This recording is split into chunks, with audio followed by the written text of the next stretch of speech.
Chers amis, bonjour. Un tout petit peu de méditation pendant que je promène mon petit loulou, Siki, mon petit chien.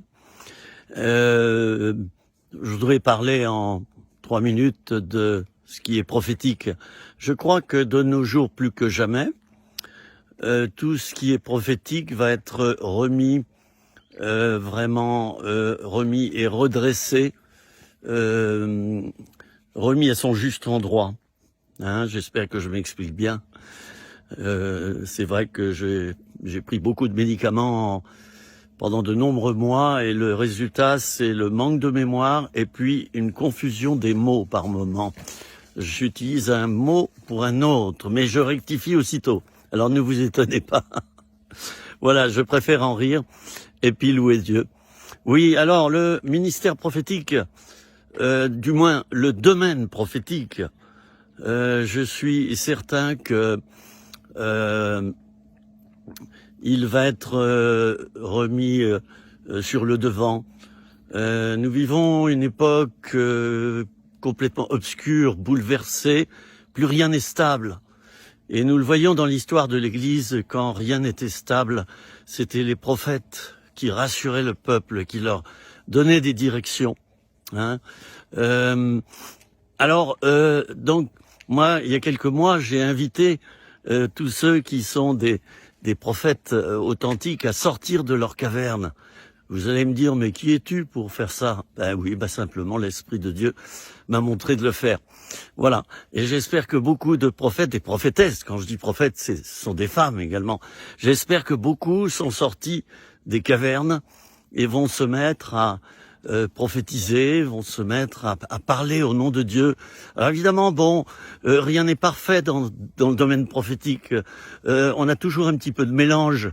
On peut toujours commettre des petites erreurs. Comment quelqu'un qui travaille dans le domaine prophétique et qui fait tout à la perfection, ça n'existe pas. Je préfère vous dire, si vous cherchez la perfection, adressez-vous au ciel. Voilà, ça c'est ma casquette. Adressez-vous au ciel, c'est là-haut que c'est parfait. Alors les chrétiens perfectionnistes, il faut faire attention parce que ils recherchent tout parfait. Donc dès qu'ils voient un défaut chez un frère ou une sœur, dans n'importe quel domaine que ce soit, ils se mettent à attaquer, ou du moins ils se mettent à être un petit peu taquins, voire méchants. Voilà. Alors dans le domaine prophétique, il y a 3 choses. Il y a 3 choses, du moins 3 styles. Il y a ceux qui ont reçu le don de prophétie. Ça, c'est un des 9 dons spirituels qui sont signalés dans la Bible et enseignés par l'apôtre Paul dans une épître. Donc le don de prophétie, c'est un don qui permet à une personne de dire, voilà, chers amis, ceci, cela, voilà, c'est Dieu qui s'exprime.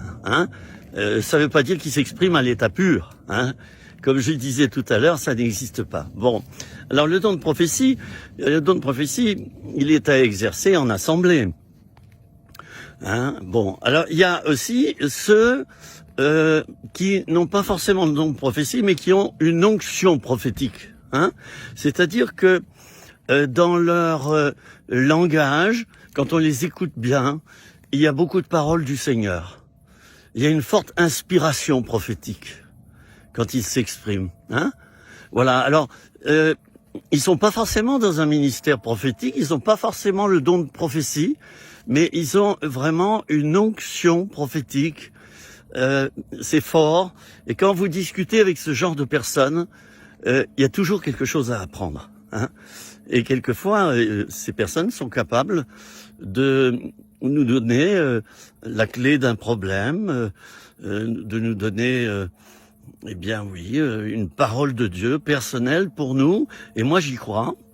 Quelquefois, quand des gens prient pour moi et qui me disent « je reçois de Dieu ceci ou cela », ça, c'est ce que j'appelle l'onction prophétique. Quelqu'un qui voit quelque chose, qui a une vision, une révélation. C'est très important à l'heure actuelle. C'est très important. Alors, il ne faut pas se laisser conduire par ça, bien sûr. Non. Il faut se laisser conduire par Dieu, premièrement. Et deuxièmement, le socle, la base, c'est la parole de Dieu. Et c'est en aucun cas l'onction prophétique. L'onction prophétique est un plus. C'est un petit peu comme quand vous roulez, hein, voilà, vous êtes à Paris, vous prenez direction Marseille, et par les petites routes, admettons, hein, parce que si c'est par autoroute, il y a presque plus de panneaux maintenant, ou très peu, eh bien, la direction de Marseille vous sera indiquée régulièrement, hein, par les petites routes, les routes nationales. Alors, l'onction prophétique, c'est un petit peu cela, hein, c'est-à-dire, elle nous permet de voir des balises, de voir des repères, des signaux, des panneaux, et elle nous montre la direction à suivre. Très important d'écouter. Il y en a qui n'ont pas cette oreille qui écoute. Ils ont une oreille qui entend. C'est bien différent. Hein, en ce moment, j'entends une machine agricole qui est en plein boulot. Hein, et si je devais écouter, eh bien, par exemple, là, j'écoute mon chien, c'est-à-dire que je suis beaucoup plus attentif, mon oreille est attentive, et elle est remplie d'intelligence spirituelle également, d'esprit d'analyse. Ça va beaucoup plus loin que le fait d'entendre. Alors, troisièmement, et j'ai presque terminé, troisièmement, il y a ce que j'appelle le ministère de prophète. Alors ça, c'est du sérieux. C'est l'un des 5 ministères qui ont été donnés à l'Église. Je rappelle qu'ils ne s'appartiennent pas à eux-mêmes. Ils appartiennent à l'Église corps de Christ, hein, de même que les autres ministères. Donc, le ministère prophétique, le ministère de prophète, c'est un ministère. Et le prophète, je l'ai dit déjà dans d'autres vidéos, eh bien, il va encourager, exhorter, enseigner. Il prêche par inspiration. Il va quelquefois aussi reprendre, corriger, avertir. Et quelquefois, il peut donner des paroles qui sont difficiles à entendre. Hein. Et lorsque nous ouvrons la Bible, il n'y a pas que des paroles câlines dans la Bible. Hein. Regardez bien, lisez bien. Il y a quelquefois des paroles difficiles à entendre. C'est Dieu qui en quelque sorte est en colère, ou il veut reprendre son peuple, et il lui dit attention, si vous continuez comme ça, vous allez tout perdre, attention. Alors le rôle des prophètes, ceux qui ont un ministère de prophète, c'est d'annoncer aussi l'avenir. C'est qui? Je dis à mon chien d'arrêter un peu de faire du bruit. Dans les feuilles mortes, bah oui, parce que ça y est, l'automne a commencé. Ne vous étonnez pas, je sursaute parce que je suis en plein sur un sentier pierreux dans la montagne. Je ne sais pas pourquoi je prends l'accent marseillais quand je parle de la montagne. J'aime bien. J'ai une cousine qui habite à Aubagne. Voilà, comme ça vous saurez tout. Bon, alors le ministère prophète. Alors le ministère prophète, c'est une très longue formation, hein, de plusieurs dizaines d'années. Quand Dieu lève un ministère comme ça, il s'y prend très tôt.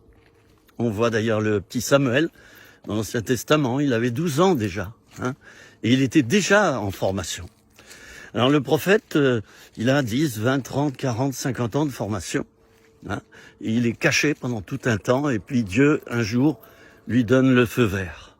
Et il va parler. Il va exercer son ministère. C'est surprenant, parce que on est habitué à fréquenter quelqu'un qui va bien sûr être un être normal, spirituellement, et tout à coup, tu le vois se transformer et rentrer dans donc ce ministère prophète. Et tu peux te dire au début, mais pour qui il se prend celui-là? Qu'est-ce que c'est que ça? Et oui, c'est vrai que c'est surprenant, parce qu'il se met à parler au nom de Dieu, et avec une autorité que tu ne lui connaissais pas. Voilà. Alors, eh bien tout ça, ça se complète, chers amis, et je termine, ça sera ma conclusion. Je termine en disant d'abord que tout est très beau là où je me trouve, vous voyez, c'est magnifique. Alors, je termine en disant que de nos jours, eh bien, cette onction prophétique va prendre de plus en plus d'ampleur, de même que l'onction démoniaque, c'est-à-dire celle de l'adversaire. Et vous avez pu le remarquer, comme les gens s'entretuent dans les rues en ce moment, c'est une véritable catastrophe. Et quelqu'un me disait, bah oui, ce sont les démons qui sortent des gens et puis qui se mettent à utiliser les gens pour attaquer, détruire. C'est Jean 10, hein, le voleur n'est venu que pour dérober, égorger et détruire. Alors ne nous étonnons pas, il y a des gens qui vont se taper dessus, se poignarder, sauter la vie, se blesser. Et on est en plein dedans. Lisez les infos, écoutez les infos, regardez sur Internet. Il se passe pas une journée sans qu'il y ait un étripage quelque part. Oui, on est dans cette période où l'onction satanique, l'onction démoniaque est de plus en plus importante. Mais l'adversaire est vaincu, donc on n'a pas peur, mais restons prudents. Hein, votre adversaire, c'est Pierre qui dira ça, votre adversaire, le diable, rôde comme un lion rugissant. Hein, résistez-lui d'une foi ferme. Voilà. Hein, sachant qu'il veut vous dévorer. Hein, il veut vous dévorer. Résistez-lui avec une foi ferme, sachant que vos frères aussi sont attaqués dans le monde. Alors, cet adversaire, il montre beaucoup plus le bout de son nez. Il est décapité, bien sûr, comme un serpent dont on a coupé la tête, mais il veut faire croire qu'il est encore puissant. Donc, sa mission de tuer, car c'est sa mission, son ministère, c'est de tuer, hein, et même s'il n'arrive pas à tuer quelqu'un, il va faire en sorte qu'il se suicide. C'est une de ses spécialités, et on le voit dans le désert, lors de la tentation dans le désert. Je le répète à nouveau, que une des 3 tentations que Jésus a dit, c'était jette-toi en bas, parce que il est écrit, hein, les anges te porteront. Ah oui, le suicide de Jésus. Voilà. Donc Satan va tenter beaucoup de chrétiens à l'heure actuelle au niveau du suicide. Hein, des chrétiens et des non-chrétiens d'ailleurs. Hein, voilà. Alors le rôle de tous ceux qui ont une onction prophétique, ça va être de sonner de la trompette, ça va être d'avertir.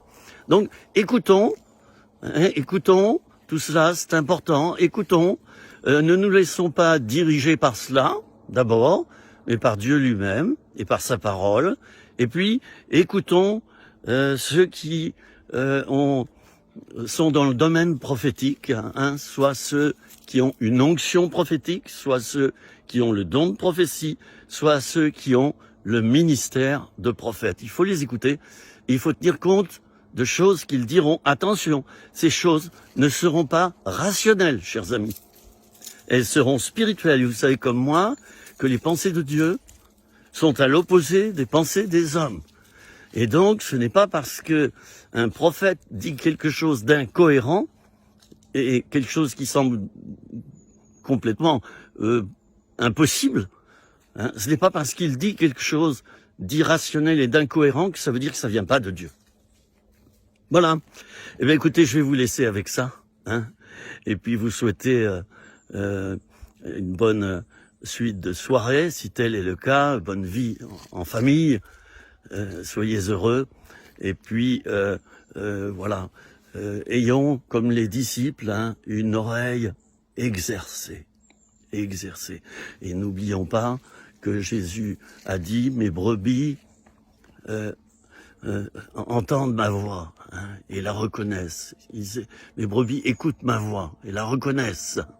Voilà, c'est important que tu apprennes à reconnaître la voix de Dieu, hein. C'est important, ça. Parce que si tu apprends pas, qu'est-ce qui va se passer? Tu vas voir l'adversaire s'agiter ça et là autour de toi en ce moment, puis tu vas plus rien y comprendre. Puis tu vas faire n'importe quoi. Tandis que si tu es habitué à écouter le Seigneur va te parler. Il va te dire, ne t'inquiète pas, ne t'en fais pas. C'est comme si, c'est comme ça. Et voilà comment il faut faire. Et ne t'affole pas. Voilà, chers amis. Je vous laisse. À très bientôt. Vous voyez, c'était une petite exhortation de 15 minutes. Voilà, je vous embrasse. Au revoir.